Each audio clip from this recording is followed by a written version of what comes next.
All right, I think we're live now. So this is Journeys in Podcasting. This is a summer edition, and today we're going to be talking to Dan O'Sullivan of the Tisch School of Art at NYU. And Dan has a vast work history I'll let him talk about in just a second. Online here, my name is Chris. I know we have Joe Koss. He's in Wisconsin, but he's normally in Uruguay. And we have Diego Lopez, who's based here in Bogota, Colombia as well.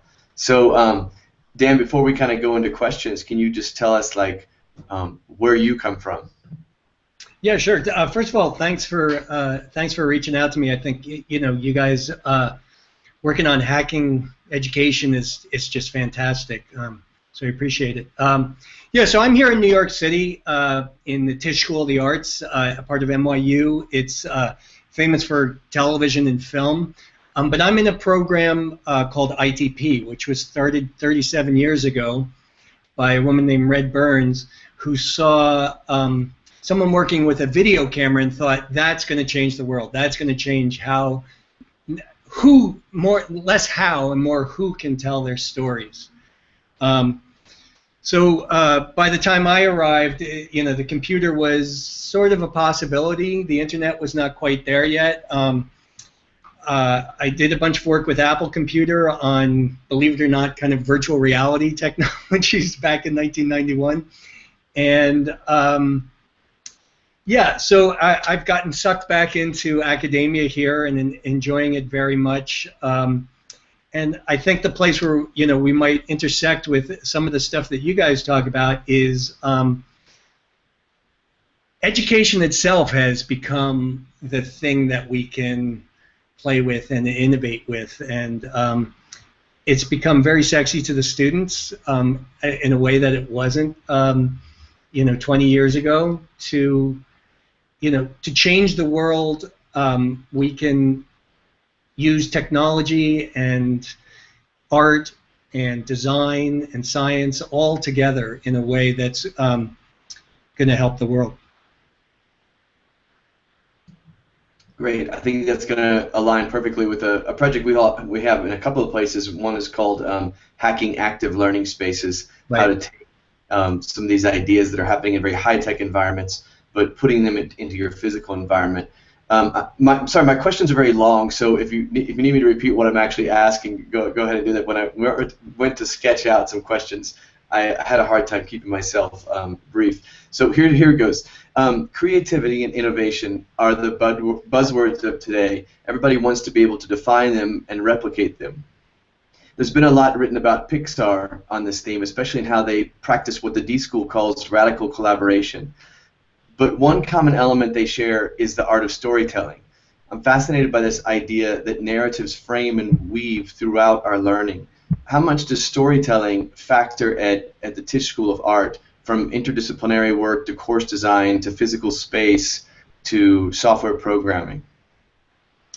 Yeah, it's a funny thing about we just started an undergrad in Shanghai that is going gangbusters, and we're always trying to come up with new names for the classes that we teach here, and the words innovation and creativity, the faculty in Shanghai are allergic to them because they're such buzzwords.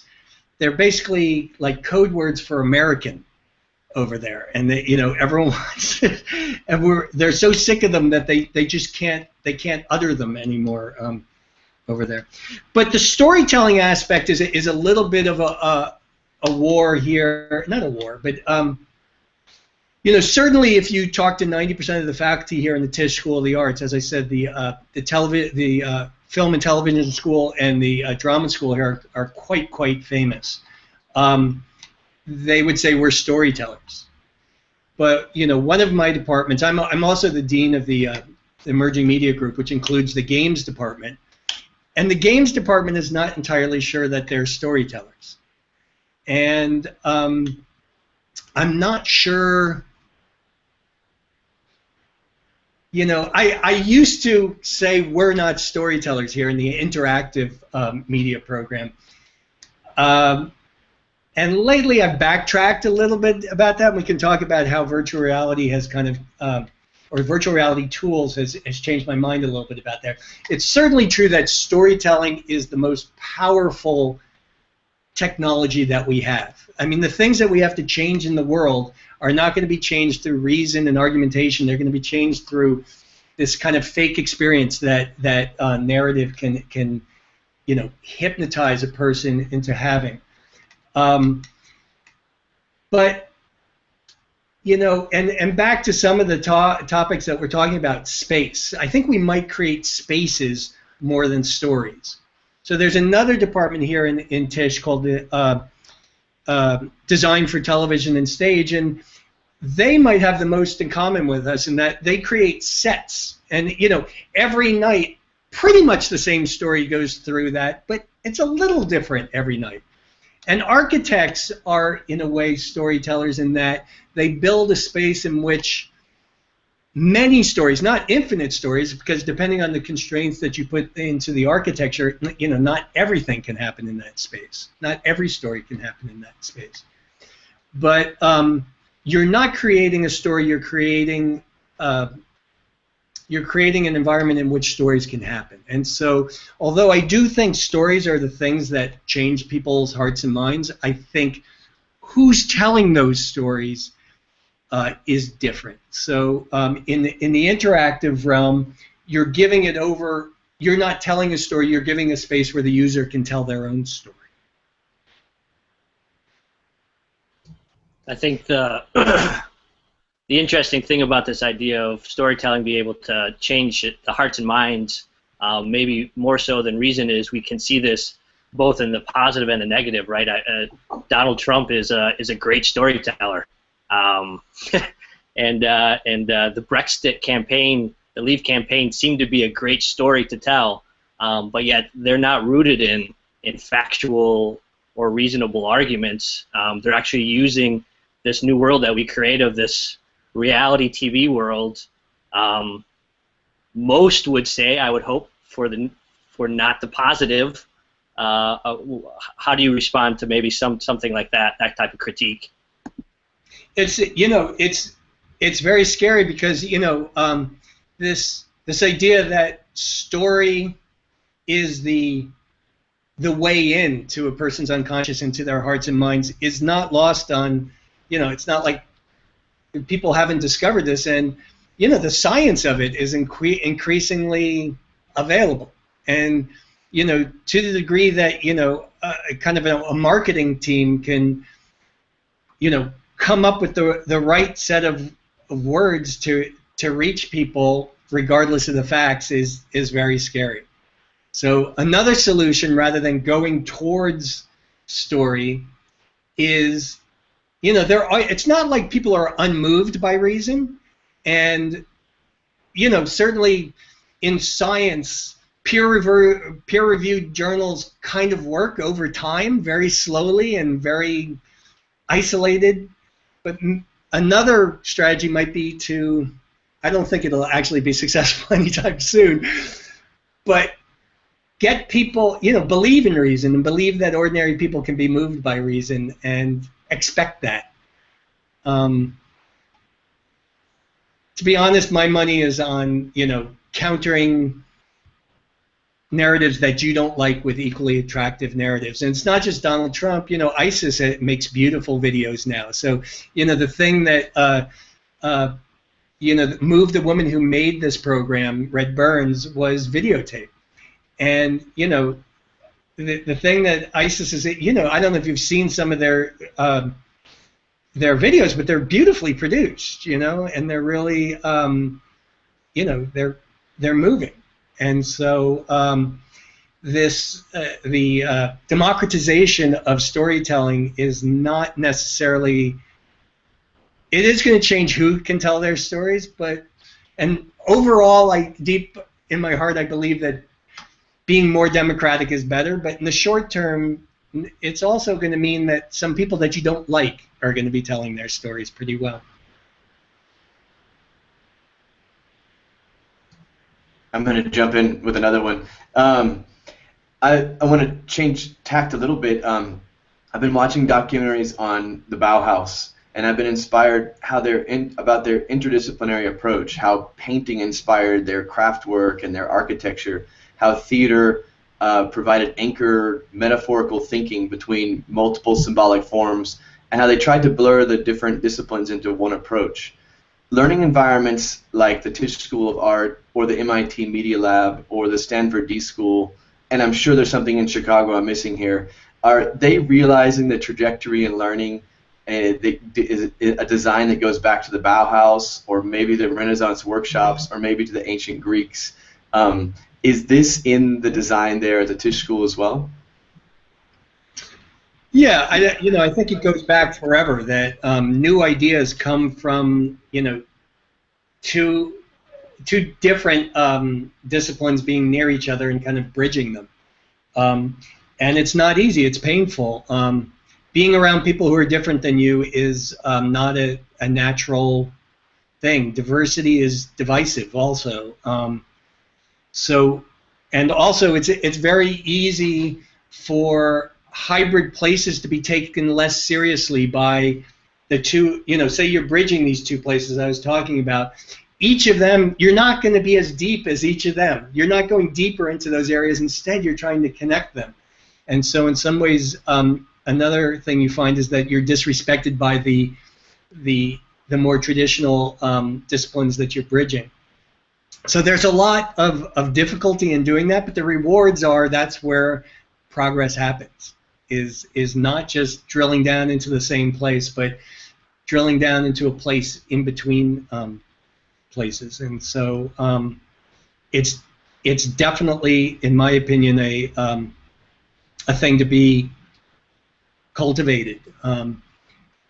How to cultivate it is, I think, probably the one of the things that we have to offer. We've been successful at that for all this time now. And one word that I use a lot in this regard is pluralism. That we don't have to settle arguments. We're big enough that people can keep marching along even though they completely disagree with each other on some important subjects.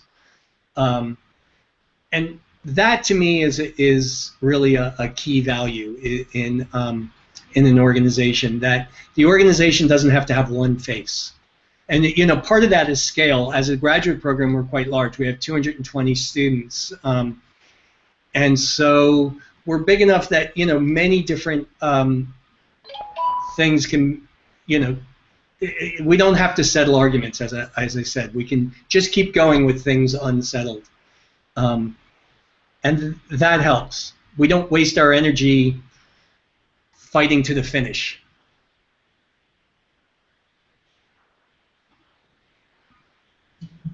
Chris, I want to go back to what you mentioned before about the space.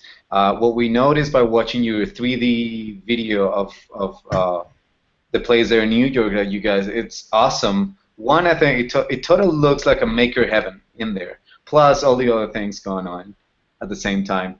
And I was watching also that video of Red Burns on your website, and she said that when she started, she thought that the ideas should be the ones to drive what students were doing at the time in there, and not the technology. And I guess we all totally agree on that. Technology should not, or we should not depend on what tech we have available, but really it should be the ideas to guide instruction and learning and everything else, innovation, whatever you want it.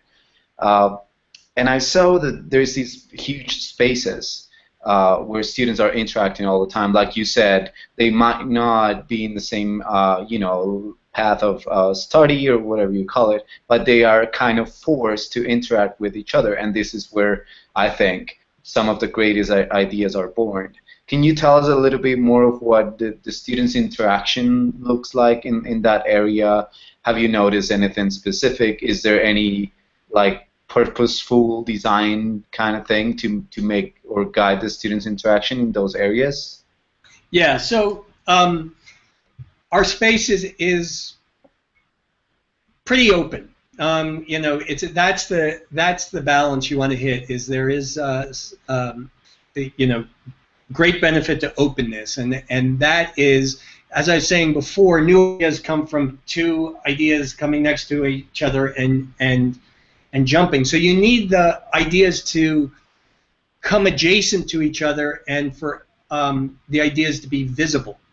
So, making things visible, certainly in the makerspace, it is a very concrete thing. Like you're making something and someone else walks by and sees it. Your ideas are really manifest to them. And when it's as open as it is, those possible adjacencies are huge. Like everybody in the space sees everybody else. There was one book I recommended to Christopher, the Where Good Ideas Come From by Stephen Johnson. He talks a lot about adjacent possibilities, and he looks at a lot of historical instances where if these two ideas could have just known about each other, history could have been different. If Babbage had seen electric relays, we might have had the internet in the 1800s. It's that adjacency, and the internet makes almost every idea possibly next to any other idea.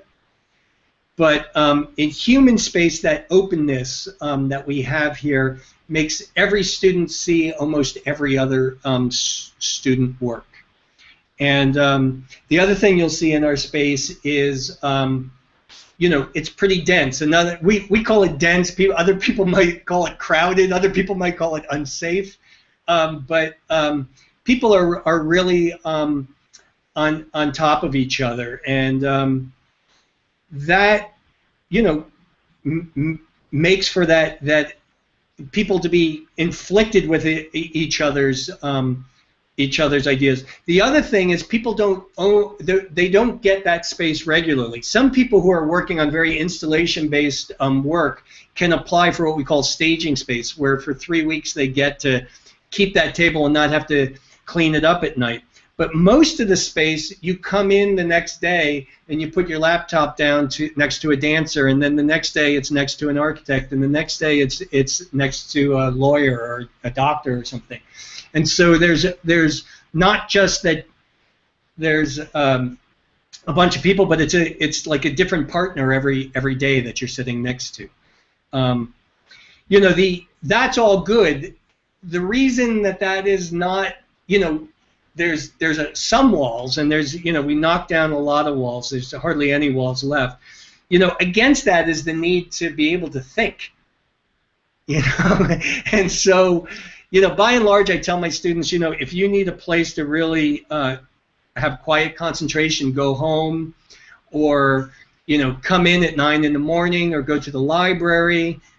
But it is true that that density could lead to, there's a point at which things get overcrowded and you can't think.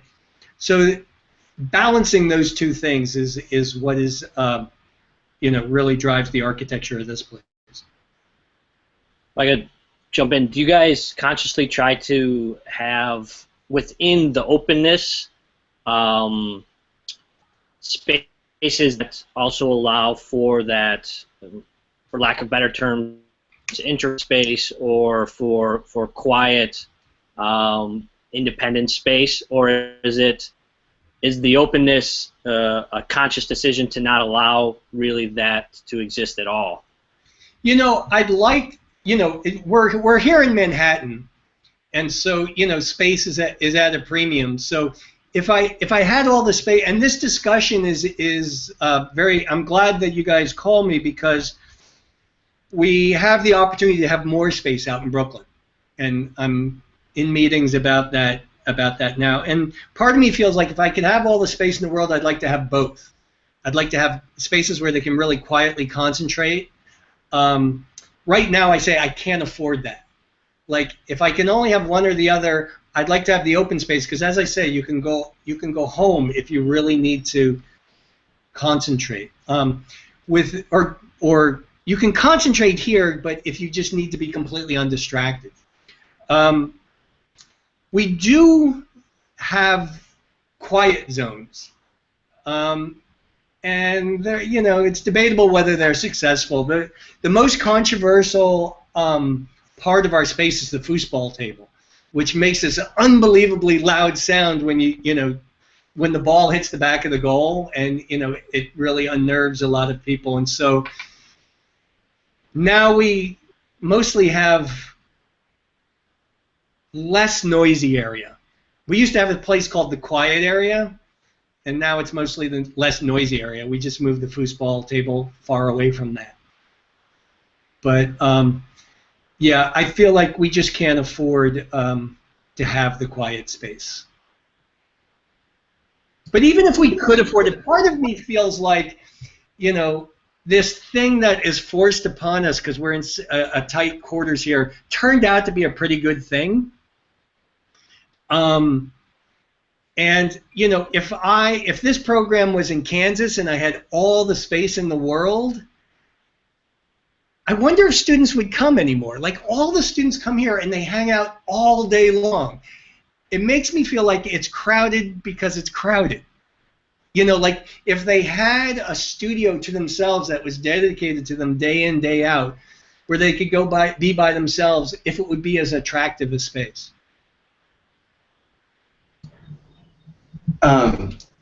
We talk about this in the elementary realm with Thornburg's metaphors of the cave for encapsulation of your own thoughts, the watering hole where you're going to work in small group and have rapid interactions, the campfire where you're going to bring the whole group together for critique or for teaching moments. When I'm looking at like a lot of the Pixar stuff, there's the physical design of the building where they specifically put this atrium in where everybody has to come and interact multiple times a day, and that idea of the adjacent possible of the more you have these people running into each other, the more chances they're going to have to learn from each other and get that multiple perspective. How do you all talk about that and think about that, especially in this way that collaboration is very dependent on individual encapsulation, that without having that downtime with yourself, then when you come back to the group you'll have more to contribute. What are your strategies for instilling that part of the culture where it's not just collaboration all the time, but you also have to have this encapsulation time?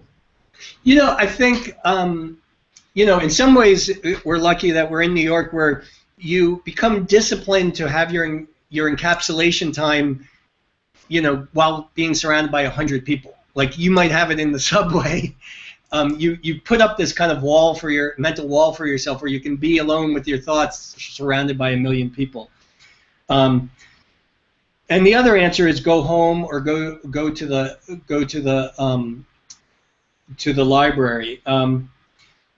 We do have an advantage in, as opposed to Pixar, where, although, 220 students might be above the Dunbar number of 150, that idea that, human beings can, like, keep track of 150 other people, what people are good at and what they're not.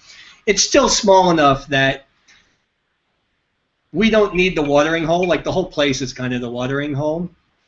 But, in terms of, I forget one of the other spaces you were talking about was in kind of the presentation space. That's where the reconfigurable architecture comes in. So, for instance, that 360 video I sent you of the space, that was probably towards the end of the semester. Then we had a week where the whole place was taken apart and turned into a theater while all the thesis presentations were happening. And then it was taken apart and turned into a gallery while the end of year show was happening.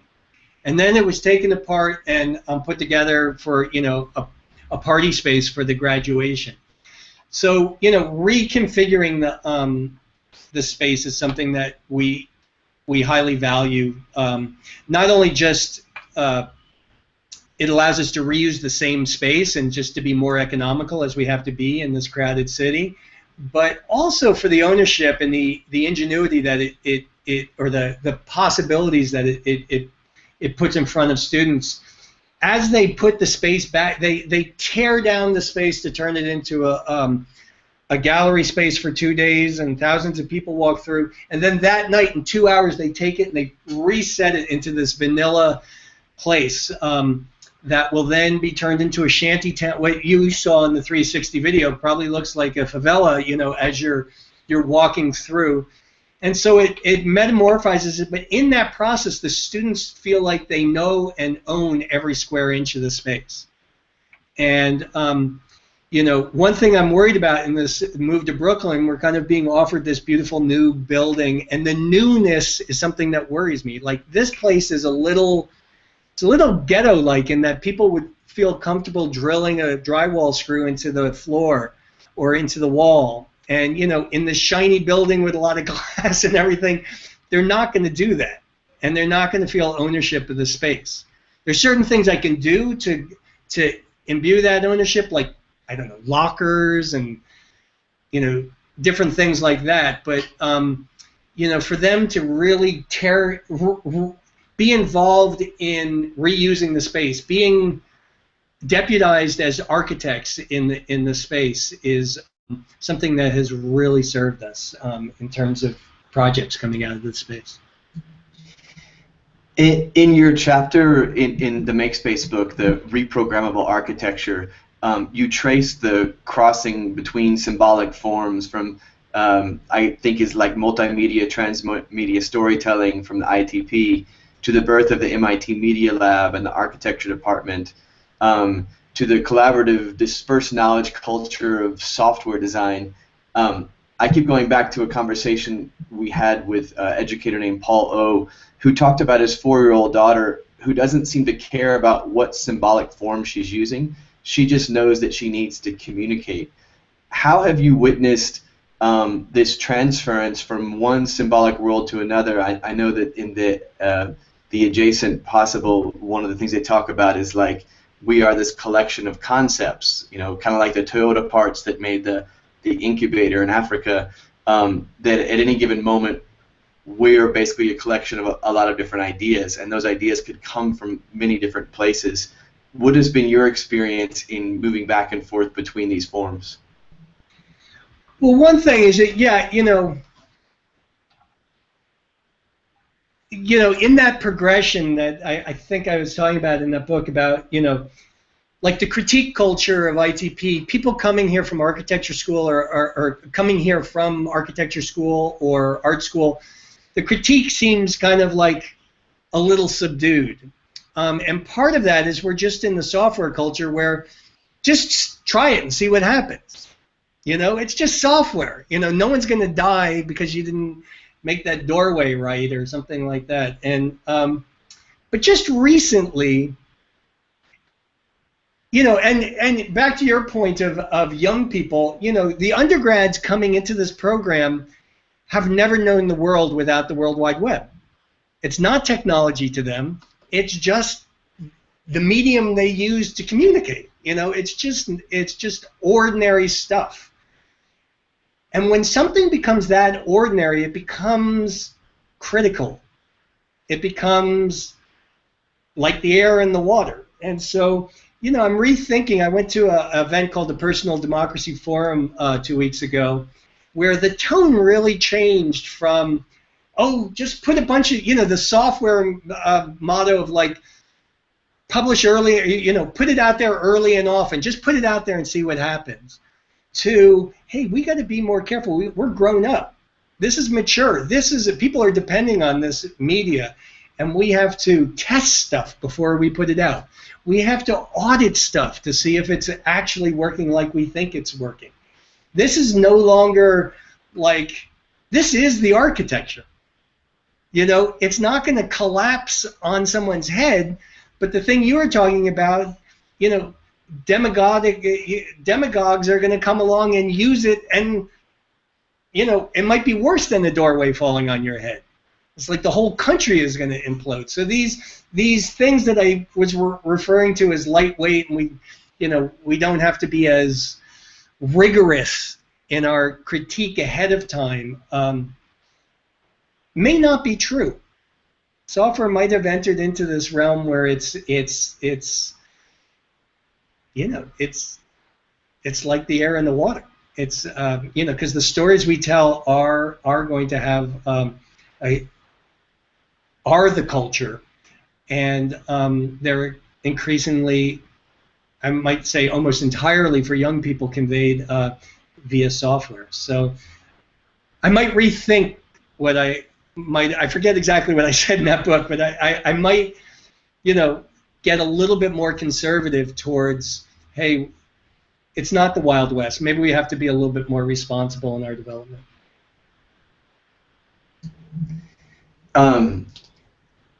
Later on in the book, and I'm not sure if this comes from your ideas, but it seemed very related to this idea of software design, the idea of platform and applications and how this applies to the learning space. And I think it applies to also this sandbox concept that you're talking about of you design the platform, the Minecraft, where the kid can go and then create the narrative.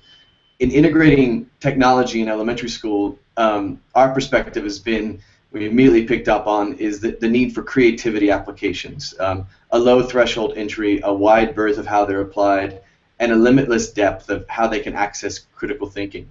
At the same time, excuse me, Project Zero at Harvard has this idea of creating collaborative culture by instilling thinking moves. Simple thinking moves that anybody can use but could be applied in a multitude of different scenarios. And this to me seems kind of like the order of commands for an interface for the classroom. This space and this wall, when you approach that, these are the ways that you think there. This was the kind of thinking I was thinking about, crossing between software design and others. How do you see this creation of collaborative culture? I guess it's the interplay between designing the physical space, but then designing the cultural thinking moves that go around the space as well. Is that too convoluted, or does that make some sense? Well, I'm not sure. I'm not sure I entirely understand that, but I guess if what you're saying is, does the platform limit some of the moves, the mental moves you might make in it? Is that? What I came out with from reprogrammable architecture was that you create a basic a platform, an interface where the students or the teachers can then come in and redesign it according to their needs. In our idea of hacking active learning spaces, this is one of our ideas, is to use space in this way where you create it kind of like an interface where there's different ways to walk into a space and interact with it, but the students can also create and own that at the same time. So that might be a whiteboard wall area where students can process their thinking, or it might be another wall area that Owen Lanian talks about, of the acquisition wall, where the teacher teaches off of, and those are kind of like the artifacts for learning that the student can then go process. But then to take it even one step further, to give the students actual thinking moves. I know in the D School, in their literature, they talk about the mindsets and the methods. And so the methods would be very distinct ways to get people up and interacting creatively in a space. Yeah, I think I know a lot of your podcasts are more dealing with K-12, and I don't have that much experience with that. It might be different there, but I think it's my job to think about the space, but I don't want the students to think that much about the space. I want them to use the space to think about what they're thinking about. And there's, this program is a little bit atheistic. I've described it as pluralistic before, but there's a lot of religions about about design, about education, about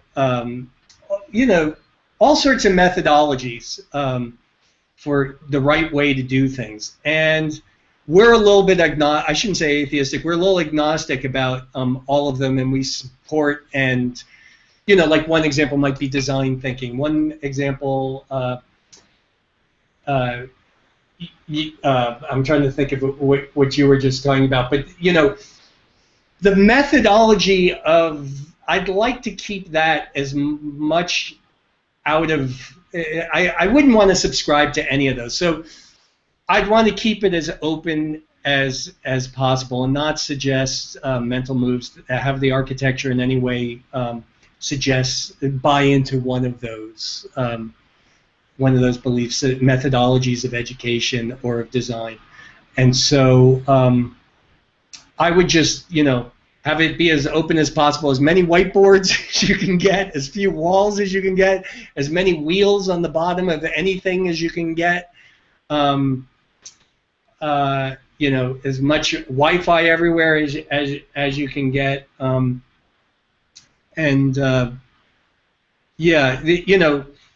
I guess if there is a religion here, it is kind of in project-based learning that students, and I was hearing hints of that in what you were just talking about, that students are going to learn best when they're working on something that they care about, and so have the space allow them to accommodate whatever topic they come up with, and be able to work backwards from their project ideas to what we're teaching.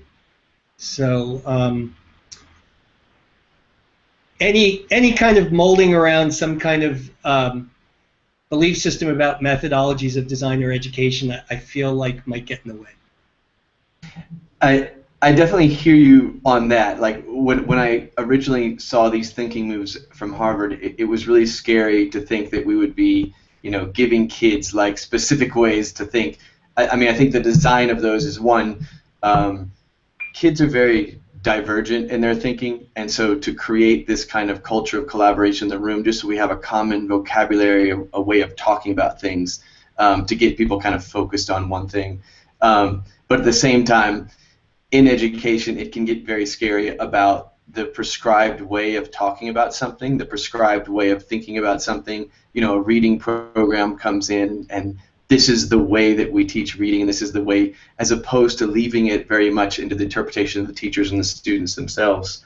I want to kind of circle back to something else you were talking about, of this idea. One thing while we're still on that topic is, I believe in all of those methodologies. Like in the same way that I believe, like almost every diet somehow has you losing weight. It's just being mindful of your of how a little bit of metacognition goes a long way. And so one thing I'd love to get here, and I've never been successful, is kind of a comparative religions class around design and educational methodologies, where they're all presented and students can pick and choose among them too. And clearly in K-12 you wouldn't have the students picking and choosing among them necessarily. But in graduate school, find the methodologies that they think might serve them, and be able to support all of them. Anyway, I think it's an interesting topic. No, and going back to my Bauhaus documentaries, that relates very well with what they were, I think, trying to create, was this, what you were just talking about, this idea of the laboratory learning, where it's a project hands-on based approach, where you don't just talk about the theory behind things, you don't just design it on paper, but you actually get the machines out and you play with them, like, so that there's a tinkering effect to the learning at the same time. I guess going back to your idea of the software thing of, it can be pure tinker, where you're just trying things out, trial and error. But I think if I were to say, to take my monologue into a question, it would be more about, we're in K through 12 learning environments, and to create a movement around something or to create real change, it kind of has to happen from all different angles, from higher ed, from elementary school.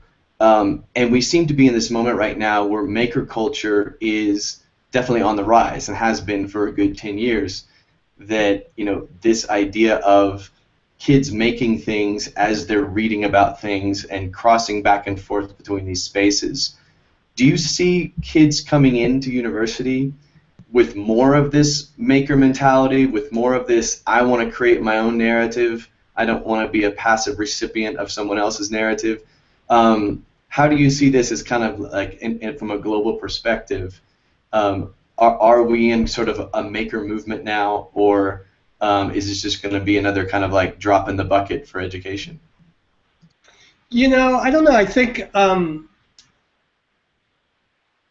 certainly the students here are eating up making, and have been for some time. And there's a good percentage of the students who, ideas come in better through their hands. So physical making, in addition to like software making, really makes a huge, huge difference for a big population of the students. I actually, and this might be more of an academic thing, am beginning to hear some winds of anti-makerism, connected to environmentalism. I don't know. There might be some maker fatigue that I'm just catching winds of. Like, we can't just keep making shit. We have to, a lot of the, ecological thinking moves towards, we should really not be making so much stuff. One thing I do find is on the software side, students come a little less prepared for making. Like, we've been sitting here waiting for the students. We have these intro courses where students learn to do, what we call physical computing, programming, media, audio, video, and we expect them to, one day they'll all have done this in high school, and it's been the opposite. That, if you were if you were coming into this stuff in year 2000, you would have looked under the hood and seen what HTML was.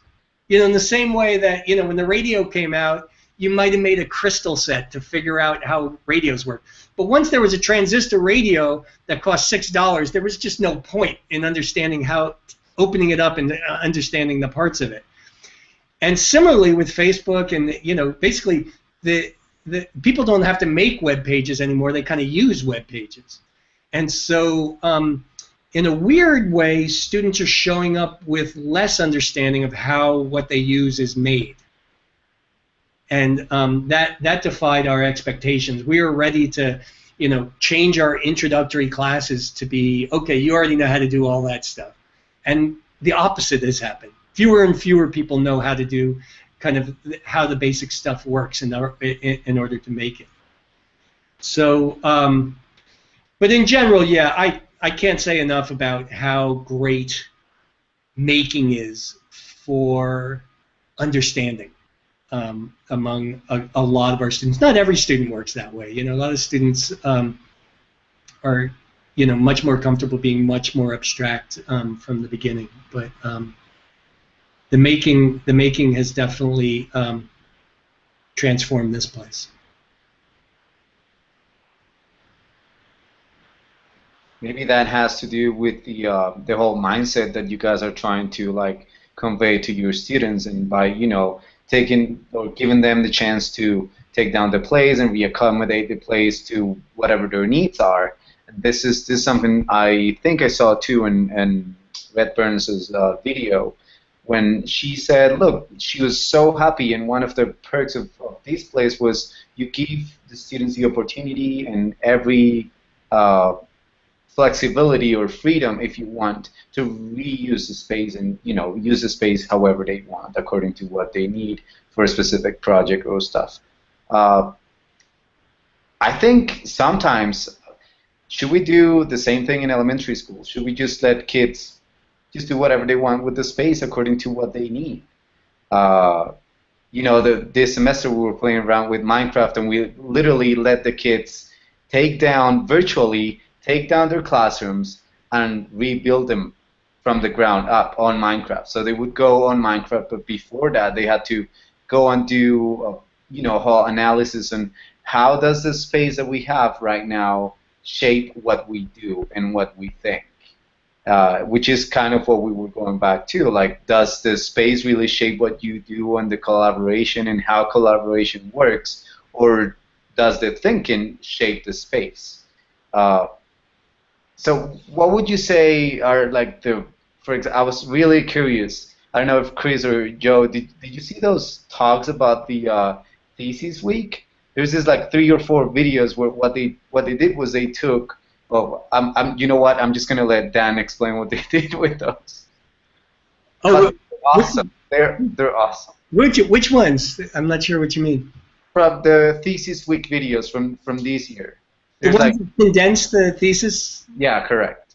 Oh yeah, Yeah, so I can talk about that, but let me talk about what you were talking about just before is, you know, as I said, you know, education used to be like an uncool topic here.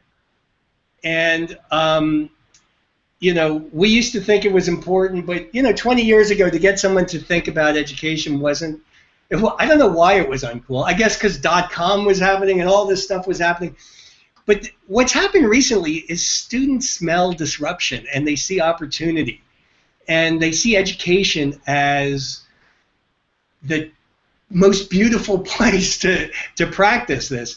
And for me, I feel the same way. And for me, the biggest opportunity is technology enabling that, working backwards from the students' ideas to giving them the resources to do it. So I think, you know, modularizing all the, I forget what you called those Harvard things, those mental tools, but, you know, cataloging them and modularizing them so that syllabi can work backwards from, here's your project idea, I'm going to make you a custom syllabus full of these learning modules that are going to take you where you need to go. And, you know, the internet can make them reusable, and someone in Wisconsin who comes up with a great idea is going to work for me in China. So I'm super excited about that. In a way, I think the K-12 space, my kids are in public schools here in New York City, and I think it's easier there. You know, education, you get these faculty that are so, I don't know, I don't know what, it just, they seem, you know, just so much ready to, like, profess, I guess, instead of pull. And in elementary school, I see my teachers, you know, doing what you're talking about, like asking students to rearrange the room, which is so powerful, and to think about what they'd like to make. And mining Minecraft as like an incredible motivating tool that can inform all sorts of things that the students, it's helpful for them to know about. So I'm very excited about that. The thing that you were talking about with the videos, it might be related to my dream of modularity of education. What this guy did was he did a textual analysis. Thesis week is when after the show we tear down the space and it becomes a theater, and the students one at a time. This is like a chaotic space. There's 12 things going on all the time here. But for thesis week, everything shuts down, and one by one we listen to the students and listen to nobody else. And then we record it. And what the guy did was algorithmically he went through and he found all the words that I guess mostly are repeated by that student and not by other students. And so basically, it's very entertaining to watch. You can watch all the thesis week, which, you know, took place over 5 days, in about 12 minutes. And also, it's fun at the end. He takes all the thank yous every time they said thank you, and he pieces them all together. But it's, you know, that algorithmic, I think it might connect to what I'm very hopeful about in technology helping education, is in that way it's condensing things and indexing things and making them more inwardly addressable. So instead of having to listen to a whole lecture or take a whole course, you can find just the bits within that course or within that lecture that are relevant to you. And what I'm seeing is people who are preparing lectures are increasingly preparing lectures being mindful of that modularity in the first place. And so they mention something that might have a dependency to another lecture, and they mention that, and they even say something like they crowdsource the mentioning of that, and they say, can someone put in the comments that this is another video that you should watch? And somebody does that. So you know, that's kind of an extreme example, but it's an example of technology making education more modular, which for me the end product of that is making project-based learning easier, where students can start with something that interests them and work back to the exact modules that are going to work for them. Kind of circling back to this idea of space as your tool and space as a catalyst for these things to happen. One of the things that attracted me to this idea of looking closely at the design of our learning spaces is this idea that came up in the book about the adjacent possible, where they talk about all of these great innovations that weren't ready for their time. And so in many ways, I feel like the tools we have out there now enable a metacognition of learning, multi-modality, input and output of students to be very metacognitive about their learning process in ways that we couldn't imagine 10 years ago. And the reverse side, in the collaborative aspect, our tools enable a kind of collective intelligence, a collective building that also wouldn't have been possible. But in many ways, our teachers are humans, and so in their conceptual toolkit, this may be something that they're not quite ready for. You're talking about faculty and the difficulty of getting them away from this idea of I'm going to walk into class and I'm going to deliver all of this content. The physical space, to me, is the perfect metaphor for bridging into those concepts, where every teacher feels very strongly about their physical space, as do the students, but rearrange things in a teacher's classroom and watch them go crazy.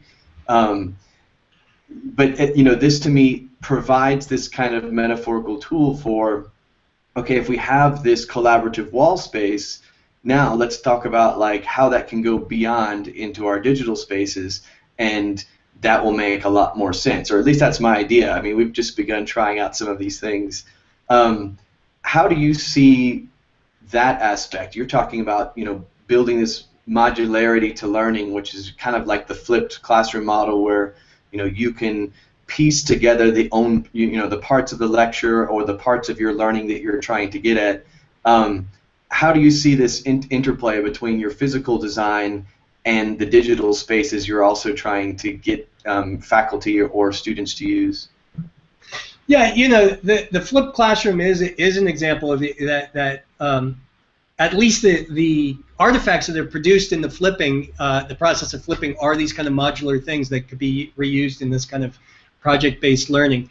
And I don't know exactly what the term is called, adaptive learning or something like that. But the problem with flipped, the problem that I have here, this place is amazing. The problem with this place is it costs way too much money, and so making stuff cost less is important, and flipping doesn't make anything cost less. And so what's occurring to people is you do these online things where there's I think it's called adaptive learning, where the software can determine, it can say, well, you were just learning about this and you did so maybe you could go to this next. And I'm not a huge believer in that. I think that curation moment is where you insert human beings. And if I were to continue with how the analog with the space works, I would not look at the walls of the classroom, but the cupboards of the classroom. So that teacher probably has stored up from last year all the stuff he put up on the walls for this unit and for that unit and for this, and so he or she knows how to go into those spaces and knows where everything is.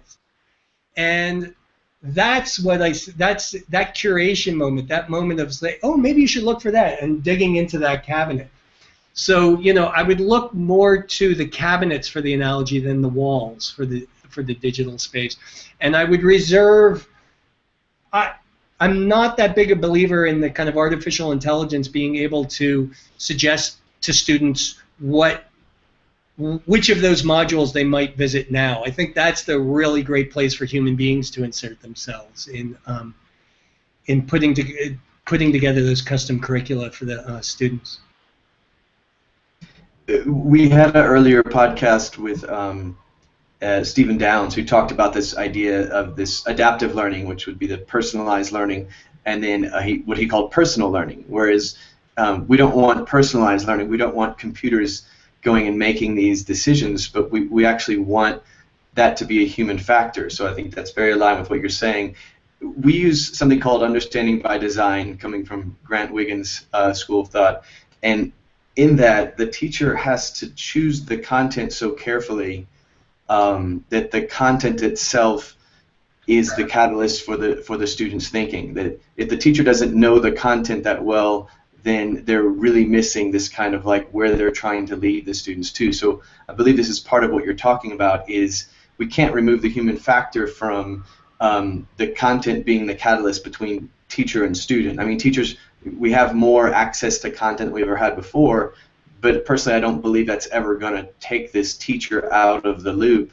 It's just simply going to broaden how students can package and pull things together, but there's still going to have to be this kind of like human catalyst element there. Does that make sense? Yeah, I don't see that changing any in the foreseeable future. By the way, as you were saying that, you used the word custom something, and it occurs to me that my dream is a nightmare, and that this has happened in the previous mention of politics, that you're able to construct your own reality. You get custom realities, and back when we all watched 3 television channels, we had a lot in common. And now that we're all in our own echo chambers provided by the internet, very finely shaded set of beliefs that you can just reinforce yourself with, it's not proved that great for political debate, at least in the United States. I wonder if my dream of custom education, where the students are working backwards from what they want to do, is going to come to some similarly ugly place. Like previously, when there was one curriculum put out for everybody, there's some nice things about that everyone in that classroom and everyone in that school and everyone in that state and everyone in that country had some shared experience. That in my notion of working backwards from what they care about to what they learn, that might be lost. So it might be turn out to be a really disastrous thing. I guess I'm evil. It just occurred to me. Well, no, I feel like this debate, when I would, go ahead, Joe. That's kind of a E.D. Hirsch type line of thinking, right? That we should all have these shared cultural signposts as Americans that we learn when we go through education. Right, and if you're providing, on the one hand, providing a custom route, working back from your interests, is going to be more effective, I think, pedagogically, because things you're interested in, you learn them better.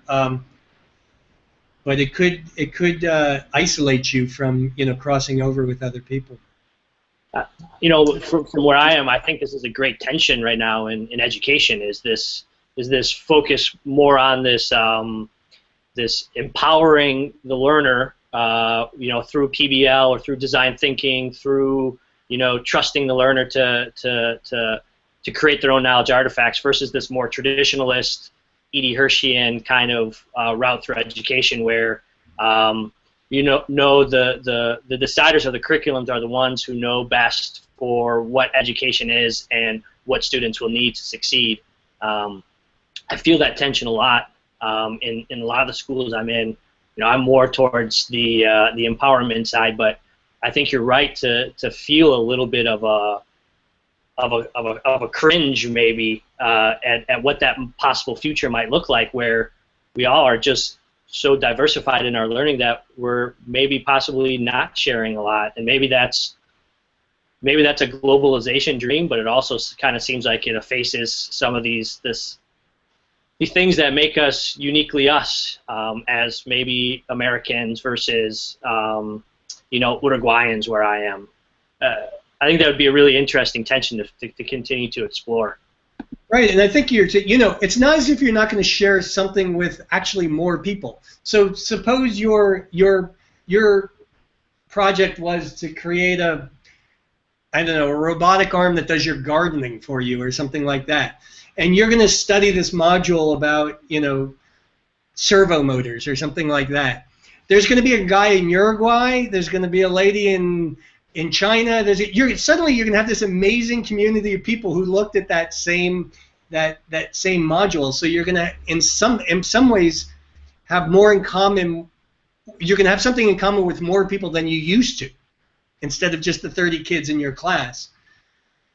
You know, but have your muscles atrophied for dealing with physical reality, and you know, and it doesn't make, you know, and all the things we're saying were playing out in the political realm. Like, is being a citizen of the United States, like, do I have more in common? You know, I certainly have more in common with certain people in other countries than I do with people in my own country, which didn't probably used to be the case much.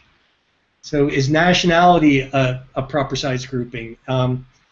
And the answer is yes, because we have to live physically next to each other and share water and air. And, well, air is a global thing, but we still need those muscles for dealing with the 30 people in the room. And to the degree the internet atrophies those, it's a problem. Yeah, I don't know how long Chris has been living abroad, but you know, my wife and I, this is going on our 6th year, and it's harder and harder to come back every year we're away, because the differences smack you in the face so much more uniquely. Driving from O'Hare Airport into northern Iowa and going through the concrete jungle that is the suburbs of Illinois, and it's just, we could barely take it this time. It was like there's so much of all of this junk, and that's like Americana for some people now. Yeah, I'll just throw in there that I feel like I went over a hump where, you know, places like New York used to be really overwhelming to me, and I think, you know, that probably Dan, that's probably, you're getting kids who have chosen to go study in New York, so they're very used to this environment of being in proximity with just all kinds of different people all the time, and so the exchange of ideas, the adjacent possible, is always right there next to them. Whereas, you know, I fly home to Texas and I deal with a much different mentality there, but at the same time, I'm totally fascinated after living abroad for so long, going back and just listening to people's thoughts and ideas. It's like revisiting, you know, Rip Van Winkle style, revisiting your own country from an entirely different perspective. So that part's pretty fascinating. You know, going back to your perspective on tying this back into kind of like your environment there, the Tisch School of Art, how do you see, like, have you seen giant changes in kids' attitudes about this, you know, this fishbowl effect, about how we create our own worlds? In the art school, do you see that being a problem in creating this idea of radical collaboration, of creating this idea of the adjacent possible? Are kids less or more open, or do you have a gauge on that? You know, there's definitely a moment happening here at Tisch, and probably in different universities around the country, and it has to do with you know, just people feeling insulted, people feeling affronted. You know, I guess the technical term is microaggressions. That, you know, the place isn't openly racist, but people speak so ignorantly and so inconsiderately of people of other backgrounds that it's basically insulting. And you know, there's a loss of civility. Maybe this loss of civility is because, you know, we live in this, you know, place where we can be with people who are very much like ourselves, and so maybe we lose this ability to, you know, the word empathy gets overused, but to imagine what other people have gone through or what they're thinking. So there's real anger among the students at NYU. I think there's that's even progressed into what I can see as a backlash of sort of, and it's a left-wing kind of backlash against a left-wing thing in terms of like freedom of speech. You know, the anger at the microaggressions, the things people say, some of the professors feel like they can't say anything at all, or they'll be, you know, hung out to dry on social media, and they're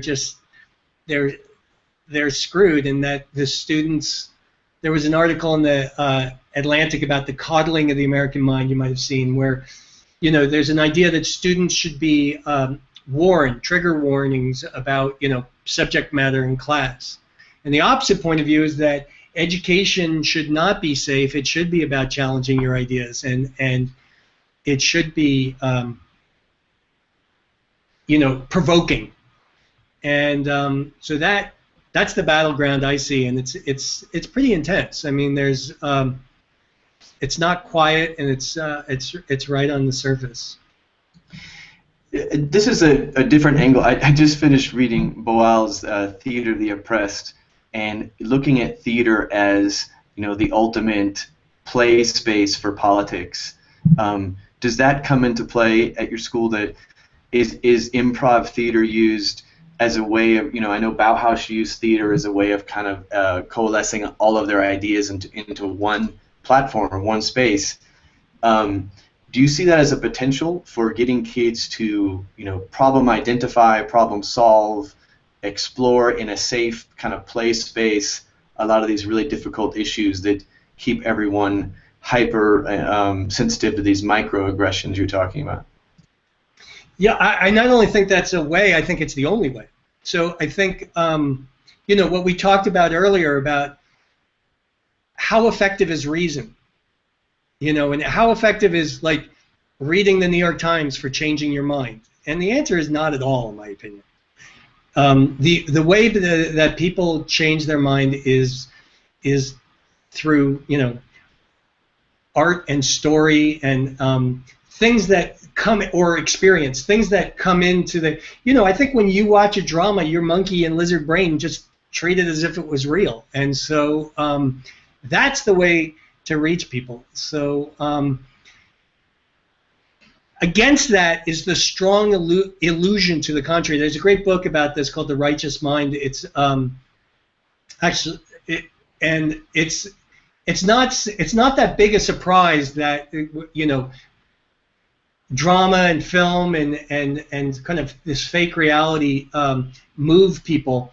But what is surprising is how little the other stuff, like debate and, you know, reading articles and all of that, how much that doesn't change us. And the dilemma is you have this strong sensation that it does change you. But, you know, the guy who wrote it's a social psychologist, and he runs experiments that, you know, convince me at least that it doesn't change you at all, and you have the strong feeling that it's the only thing that changed you, like the more conventional means of argumentation. So I think the burden definitely falls on the arts to bring this debate to life and to have people run through it and hopefully come to a more peaceful way to coexist with other people. So yes, I think that you might expect me to say that, but you know, within the art school, I am not, like, I'm not in the film department, I'm not in the drama department. The things that people make in this department don't look anything like that. But I do think that story of any variety is the strongest technology we have, and the most important, the most necessary one in the world right now for changing or combating some of the more vicious narratives. We have to combat the narratives with narratives. Being mindful, I know you said you have something at 12:30, but I'd love to throw one more question in there, and that has to do with multimodality and our technologies. You know, we talked to Henry Jenkins earlier this year, and, you know, he has this system of the new literacies developed, and one of the things he talks about is this idea of transmedia input and output of, you know, being able to express yourself in various formats. When you look at student work from undergraduate to graduate, and you know, I know you work in the cross between arts and sciences. Do you find that technologies enable a different kind of cognition, a different kind of processing that students might not be able to access just by, you know, linguistic methods alone? What are your observations on moving students back and forth between these different modalities? Well, you know, I am a fan of multimodal presentation. I think, you know, if you hit all parts of their body and their mind, if you bring something from many different directions, you'll have better luck in them understanding and using it. So I am a big fan of that. Yeah. You know, the thing, you know, I was discussing this the possible move to Brooklyn. You know, the thing that I think is, like, every student should learn to program, should learn computer programming. I think it, you know, Douglas Rushkoff has this saying, program or be programmed. I pretty much believe that. I believe that, you know, the 1% got where they are because they know how to use a repeat loop. I mean, they may not personally know how to write the repeat loop, but they know how to see the world as a system, and they know how to then take that system and just do it 10,000 times at the same expense as doing it once. And I think if you're not able to parse the world in that way, and the word parse is important, to see the world as discrete parts that can be rearranged, you are in trouble. Or you're not in trouble, but you know, put it this way, I don't think someone should graduate from a place of higher learning without that. Some of the Ivy League schools have this notion that you have to learn to swim before you can graduate. And what I'm putting forward here at NYU is you got to write some small program. It's a pass-fail requirement. You got, you know, and you just got to show some little, you know, maybe in your sophomore year you took a nursing class that they had to run through the problems with these medications. Yeah, you had to do a for loop that went through all the problems. Or you were in sociology and you wanted to see how many people passed a corner. You had to build a little sensor that noticed how many people passed a corner. I think that we do a student, you know, I think the big dynamics in the world are globalization and automation. And NYU has a good kind of opportunity for students to experience the world. I think what we need is students to be able to understand automation and seeing the world as a being able to parse the world into a system. So that particular modality is, I think, we have an obligation to offer that to each and every student. And my department, I think the thing that we have to offer is this working backwards from what they care about. So not teaching computer science, which no one gives a crap about. It's not like if you wanted to write a play or you wanted to write a paper about philosophy, you went to the pencil science department to do it, right? You know, you wouldn't go to the linguistics department to write an essay. You just need to use it. And so that's where we're kind of starting, and that's so that's a particular modality. I do believe in multimodality, but the modality of being able to use computational media and the way of thinking that's involved with that is important. You know, that one of my favorite books is Orality and Literacy, about how people's minds changed when we went from an oral culture to a literate culture. I fully believe that you know, the changes now are at least as profound, and you're doing students, you know, a disservice. And you know, the thing here at NYU, I call it the coding center. You know, most universities have what they call a writing center, where students were supposed to, in K-12, to have learned to write.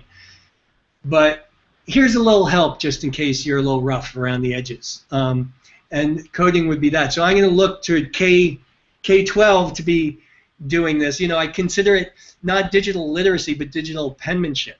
Like penmanship meaning it's not about reading digital media or computational media, it's about creating it. And B, penmanship makes it sound kind of remedial, which it should be. The K-12 folks should be, delivering us students that are ready to go on this, and we just need to be helping them along. And in this interim stage where that's not happening, I think it has to happen here. Can I ask a slight follow-up to that, Dan? Is I really agree with that thrust. I read an interesting pushback by some guy on Medium once who said lots of people are considering coding the new universal language, but in 10 years no one's going to need to code because AI is going to be doing it all for us anyway. Yeah, and that's what I alluded to before, is the students show up not knowing like HTML because Instagram, Facebook, everything, it's done for them. And so that's happening. But guess what? The algorithm in Facebook is determining what you see. Yeah. And that feed is not 100% of what's going on in the world. It's that algorithm's selection of what you should see. Yeah, the filter bubble. That becomes you. And so I think people being able to take control of that is, I think, believing that is surrender. Like that people will be programming for you is true. And then I go back to Rushkov's motto. It's like program or be programmed. Like, and maybe it's a comfortable place in life for people to program for you, but it's not like it's a liberal arts pursuit. I don't expect actually people to come out and be programmers. Even this program, it's a graduate program, and everyone learns to program. I would say maybe 5% of the people actually program for a living within 2 years, because what's more important is not only knowing what programming can do, but the context in which it's set, and having those two things makes you very powerful. And earlier you're talking about, we don't teach the technology, we teach the ideas, but they're intertwined. You have to know what's possible before you can have the ideas for what you can do. So you do have to teach people how to do it, even though they will never, probably in their professional career, get down and type actual code for a living. We talked to an educator who calls himself the tech rabbi, and his project, one of his big projects, is to layer coding and storytelling. So the kids write, but they also do Scratch, and I mean, we're talking about like second graders, first graders, so they're just learning, the building blocks of coding. His idea is that coding is storytelling. What are your thoughts on that? Because you're talking about sort of the mechanics of learning how to do it, but you're also talking about the contextualization of where you would put it. Is coding part of our, building blocks for storytelling? Yes, and this is where, I'm really excited about virtual reality. Virtual reality not as symbolized by that stupid thing that people put on their heads to blind themselves, like the headset, but virtual reality as in a completely mutable medium that anybody can tell their stories. So the what computational media allows is for a lot of different people to create their own stories, and increasingly create them in this, not as text, but something that looks like reality. I mean, something that looks like, and not by reality, I'm not thinking virtual reality, but film. In other words, the pain point of film is not the fact that the illusion dies when I go like this, turn my head left and right. The pain point is that you have to have like 10 trucks in the street and craft services, and when you get something wrong, you got to go and reshoot it. And that's not true of virtual reality. Virtual reality is more like a word processing document where something goes wrong, you just change it out. You don't have to go and reshoot the whole thing. So I do think that all this does come back to storytelling in the end, and I think the new technologies, in particular the virtual reality technologies, not so much the headset, but more like the motion tracking, the scanning, the 3D stuff. All of that will allow more people to tell their stories. So yeah, Well, we've definitely kept you over time. Thank you so much for joining us today. You've given us a ton to think about. Do you have any? I've never asked this before, but do you have any references if we're talking about this idea of designing space in our digital spaces, augmented reality, virtual reality, and our classroom spaces? Do you have any references of who we should try to talk to next? Well, you talked to. I love the the digital rabbi. I saw that one. I love Henry Jenkins. I think he's wonderful. So you seem to have good taste already, but the D School people also know a lot, do a lot of interesting things. Have you talked to them out at Stanford? No, I mean I've talked to some of the satellite people, some of the fellows. We've had some of the maker people on. Yeah, there's two guys by the name of Scott, and so it'll be easy because if you can't remember their names, you can just say Scott. And, they really think deeply about this. They made that book, the Makerspace. I really admire them. For my space, I stole a lot of ideas from the Royal College of Art in London. We just created a space in Shanghai, so I could connect you with those people. Yeah, there's so many spaces I admire. I'd have to think about that a little bit more. Great. Well, I'll follow up just kind of with a thank you email, and if you have any of those references, that would be great. We are always looking for new people to talk to as well. This was fascinating. I'm going to be in New York in a couple of weeks, so I hope to actually come visit the school there. Can I just walk in and see it, or do I need to get just pop in. Everyone's welcome. It'll be a little quiet in the middle of the summer, but maybe we'll have a camp going on then. And I just want to thank you guys for all this work you're doing on the podcast. It's great. It's an important topic. It's probably the most important topic, so keep at it. Okay. All right, thank you very much. Have a great rest of your day. Thanks, All Dan. right. Take care. Nice to meet you. Bye.